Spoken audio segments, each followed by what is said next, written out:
kulanti wacan wanaagsan daawadayaal ku soo dhawaada Elman TV maanta waxaan halkan ku wareysan doonaa tababaraha kooxda oo sameynayso tababar xoogan iyo Premier League bilowshidiisa oo soo dhawaatay markan kooxdana aad bay isku diyaarisay sanadkan waxayna ku jirtaa kaalinta labaad waxaana looga hayaa horyaalka hal dhibcood marka coachka aan ka wareysan doonaa sanadkan wuxuu rajaynayo iyo kooxda si u diyaar garowday inay koobka qaadi doonto.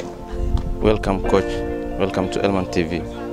Yeah, I have not yet heard about the news of the Premier League to start, but we as a team, we are prepared. In the case of anything, we are prepared. Yeah, we have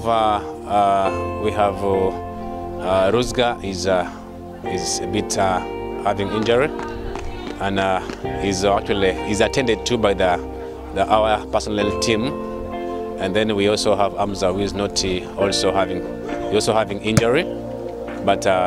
But we know that the team that which is working on that department are working their best to see that they recover by next week. They will be full on board.